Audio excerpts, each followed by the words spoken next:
यही सब चीज़ें जब हम कहते हैं कि जब ब्रेनस्टॉर्मिंग होती है तो कुछ चीज़ निकल के आती है, तो उसी जो चीज़ निकल के आती है उसी बेस पे हम फ्यूचर को कंस्ट्रक्ट करते हैं। हमारा पास्ट माजी हम सब डिस्कस कर चुके हैं। मैं थोड़ा सा रिफ्लेक्शन हमारे उदयपुर के अंदर जो आज की हमारी प्रेजेंट सिचुएशन है, उस प्रेजेंट सिचुएशन के बारे में थोड़ा सा सब लोगों को 1 to 1 एक बार करवाना चाहती हूँ, क्योंकि अगर आज की जो हमारी प्रेजेंट सिचुएशन है वो अगर हमको नहीं पता पड़ेगी तो फ्यूचर की जितने भी हम प्लानिंग कर रहे हैं वो प्लानिंग जो है हमारी थोड़ी सी कामयाब कम होगी।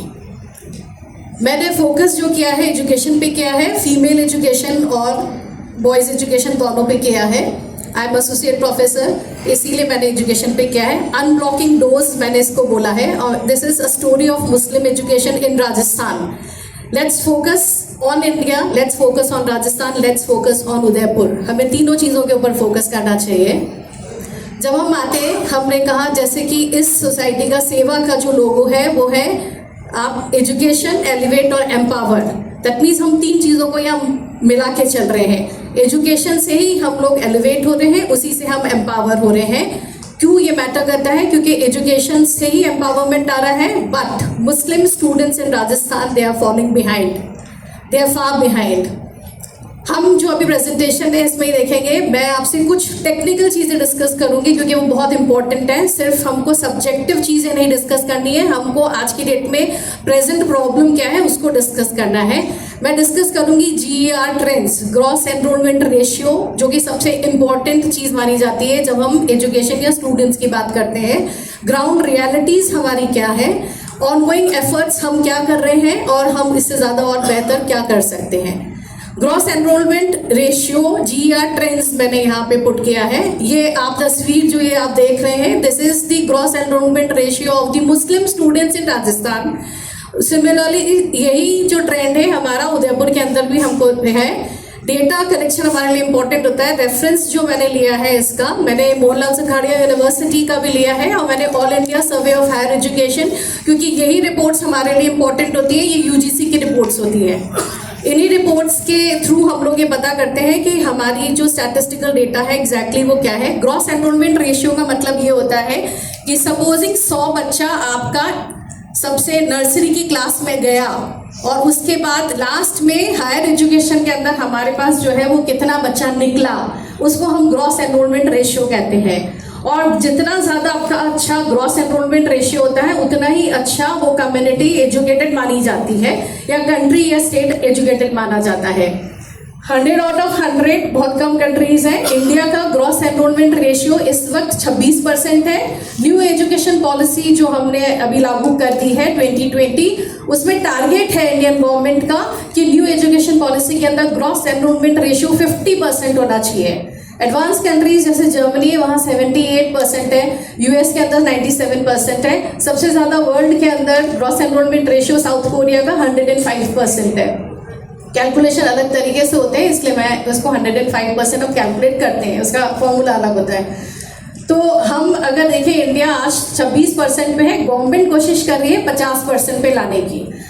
अब हम अगर राजस्थान की तरफ आते हैं तो राजस्थान में हम जो ट्रेंड देख रहे हैं 2016-17 मैंने स्लाइड पुट करी है। 19 का रेशियो हमें नहीं मिला, 2021 का हमको मिला। There is a drop. हम सिर्फ 5% पे थे और हम अभी से 4.64% पे। इसका मतलब अगर 100 बच्चा हमारा नर्सरी में जा रहा है तो कॉलेज के अंदर सिर्फ 5 बच्चा आ रहा है, जो कि हमारे लिए बहुत बड़ी एक्चुअल में मतलब अच्छी चीज़ नहीं है। ये आपकी ट्रूथ है कम्युनिटी की कि 100 बच्चा अगर आपका जा रहा है, और ऐसा नहीं है 100 बच्चा जाता है, ठीक है 100 बच्चा एंटर करता है, बट जब कॉलेज में आता है तो सिर्फ 5 या 4 पे ही रह जाता है। ये मुस्लिम यूथ जो है राजस्थान के, वो उनका जो एनरोलमेंट है हायर एजुकेशन का वो स्टेट से भी नीचे है। स्टेट का भी 26% है। तो हम लोग आप कंपेयर करिए, जब हम कंपेयर करते हैं दूसरी कम्युनिटी से तो वो हमारे लिए कितना हार्मफुल होता है। ये मैंने वापस इसका ट्रेंड बताया है, ये मैंने कंपैरिजन किया है 2012 से लेकर 2022 तक। कंपैरिजन जो है that is all India survey for higher education reports. ये बहुत ऑथेंटिक रिपोर्ट्स होती है क्योंकि UGC जनरेटेड रिपोर्ट्स होती हैं। आप इसमें देख सकते हैं SC, ST, OBC, Muslim, other minorities and others. तो you can look at this graph, आप ट्रेंड देख लीजिए कि जहाँ SC 12.80% पे है, ST 4.40 पे, OBC 31% पे है, मुस्लिम सिर्फ 4% पे ही है। अगर आप ओवरऑल देखेंगे SC भी इम्प्रूव हो रहा है 22 तक, ST भी इम्प्रूव हो रहा है 22 तक, OBC भी इम्प्रूव हो रहा है 22 तक, मुस्लिम्स वहीं के वहीं है, there is no change, we are still at 4.87% only. तो हमारी जो ग्रॉस एनरोलमेंट रेशियो है, इसको हम कहते हैं dripping pipe syndrome. Dripping pipe syndrome में हम ये मान के चलते हैं कि ऐसे चैलेंजेस आते हैं कि पाइप जब शुरू हुआ था पानी बहुत सारा था, धीरे धीरे कहीं कहीं लीक होते होते होते लास्ट में जो है हमारे पास बहुत कम पानी आया है। तो वो जो चैलेंजेस होते हैं वो ड्रिपिंग पाइप सिंड्रोम करते हैं और ग्रॉस एनरोलमेंट रेशियो इस तरीके से कम होता जाता है। But this is a bad indicator, ये अच्छी चीज़ नहीं है। अगर हम उदयपुर की सरप्राइजिंग स्टोरी देखें तो इसमें हम देखें तो लिटरेसी रेट उदयपुर के अंदर, ये जो डेटा है ये मोतीलाल सुखाड़िया यूनिवर्सिटी, क्योंकि डायरेक्टली अवेलेबल नहीं है, मोतीलाल सुखाड़िया यूनिवर्सिटी, दूसरी यूनिवर्सिटी से जो गोल्ड मेडल्स मिलते हैं बच्चों को या PhD के जो होल्डर्स होते हैं उससे थोड़ा ये कैलकुलेट किया गया है। थोड़ा बहुत जो है वो उदयपुर डिस्ट्रिक्ट की कुछ जगहों से जो है उसको कैलकुलेट करने की कोशिश की गई है। इसका सम टोटल ये है कि हम ये एक ब्राइटर पिक्चर है कि अगर जैसे 100 गोल्ड मेडल्स मिले मोतीलाल सुखाड़िया यूनिवर्सिटी में, तो मुस्लिम फीमेल्स को 12 गोल्ड मेडल मिले, अनफॉर्चुनेटली मेल्स बहुत कम है। तो हम ये कह सकते हैं कि हमारी जो फीमेल्स हैं they are still working and they are better than boys, क्योंकि गोल्ड मेडल का ट्रेंड जो है वो हमको ये बताता है। और PhDs के अंदर भी हम ये देख रहे हैं कि more PhDs are given to the girls as compared to boys. तो हमें इस पिक्चर में हमें कह सकते हैं कि दे आर मच बेटर।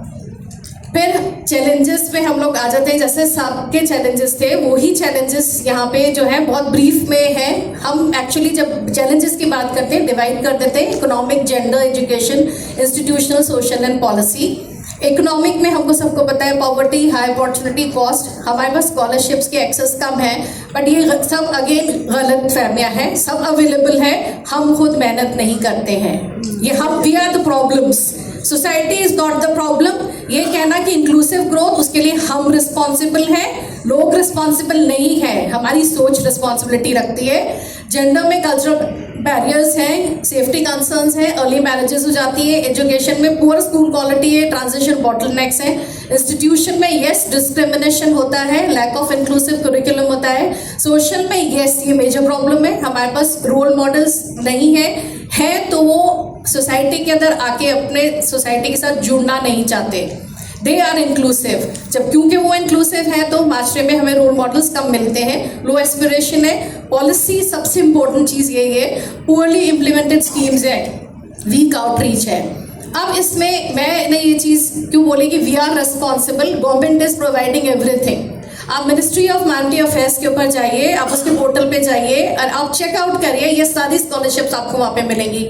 आपको पोस्ट मैट्रिक स्कॉलरशिप मिलेगी माइनॉरिटी स्टूडेंट्स के लिए, इसमें आपका ट्यूशन एंड स्टाइपेंड दोनों चीज़ मिलती है। अनफॉर्चुनेटली इस फील्ड के अंदर मैं 25 साल से हूँ एजुकेशन की, और मैं इन चीज़ों से डील करती हूँ। मैं ये देखती हूँ माइनॉरिटी के अंदर जो जैन बच्चा हमारे पास आएगा और जो दूसरा ओबीसी SC ST का आएगा, वो सबसे पहले आके पूछता मैडम स्कॉलरशिप कौन सी है गवर्नमेंट की और कब मिलेगी, कैसे मिलेगी, पहले रजिस्टर करो फिर एडमिशन लेंगे।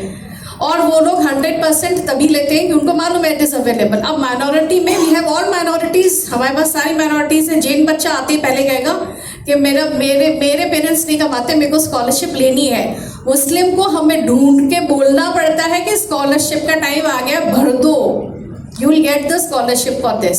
ये this problem I face because I look after this. CM उत्थान योजना आपके पास है मुस्लिम गर्ल्स के लिए। नई उड़ान बहुत अच्छी योजना है। नई उड़ान में आप UPSC, RPSC, नीट, इन सब में अगर आपने प्रिलिमिनरीज क्वालिफाई कर लिए हैं तो मेंस और सब चीज़ आपको गवर्नमेंट दे रही है, तो ये दिस इज गुड। हम मदरसे की बात करें तो स्पेशल स्कीम्स हैं मदरसे के लिए, मॉडर्न सब्जेक्ट्स के लिए, जिनमें बेगम हजरत महल, जो कि मौलाना आज़ाद स्कॉलरशिप से ही निकली है, दैट इज़ फ्रॉम 9 to 12, सीखो और कमाओ। हम बात कर रहे हैं कि हम हुनरमंद, सर ने बोला था कि हम लोग जो है स्किल्ड लोग हैं, इसमें कोई शक की बात नहीं है। जितना स्किल्ड हमारी कम्युनिटी है उतनी स्किल्ड कोई कम्युनिटी नहीं है। बात ये है कि उस स्किल को हमने कितना निकाला है अपने अंदर से बाहर, और उस स्किल से हमने कितना ये पोटेंशियल हमने अपने अंदर डेवलप किया है कि उससे उस स्किल से हम अच्छे तरीके से कमाएं। तो ये भी स्कॉलरशिप्स हैं। एनजीओ प्रोग्राम्स, मैं कुछ थोड़ा सा हट के एक चीज़ मैंने इसलिए ऐड करी बिकॉज जैसे हम सेवा की बात कर रहे हैं, देयर आर सर्टेन एनजीओज जो उदयपुर के अंदर भी बहुत अच्छा काम करते हैं। सब भी जुड़े हुए ही हैं उनसे। एजुकेट गर्ल्स उदयपुर के अंदर बहुत अच्छा है। सेवा मंदिर से सर जुड़े हुए हैं। जतन संस्थान जो है कैलाश साहब की है, ये भी बहुत अच्छा काम करती है। सेवा भारत बड़ी एक वो है ऑर्गेनाइजेशन, नॉन प्रॉफिट ऑर्गेनाइजेशन है जिसके अलग अलग चैप्टर्स हैं। हमारा बचपन, ये सब उदयपुर की है। मेरा सजेशन एक ये है कि हम लोग जब वर्क करते हैं तो हम पीपीपी मॉडल पे वर्क करते हैं। हम ये क्यों चाहते हैं हर वक्त कि हम इंक्लूसिव ही करें? हम क्यों नहीं इन संस्थाओं के साथ में एक MOU साइन करें? एक हमारा मेमोरेंडम ऑफ अंडरस्टैंडिंग होना चाहिए, उनसे हम लोग अपना कुछ एक्सचेंज करें, क्योंकि they already have the workforce, उनके पास चीज़ें हैं, इंस्टीट्यूशन है, उनके पास वॉलंटियर्स हैं। मैं इनकी साइट्स के थ्रू, जब मैं इनकी साइट्स के थ्रू गई, इनके पास अलग अलग वैकेंसीज निकलती है कि वॉलंटियर्स की वैकेंसीज निकलती है, एम्प्लॉयज़ की वैकेंसीज निकलती है। जब इनके पास, और मैं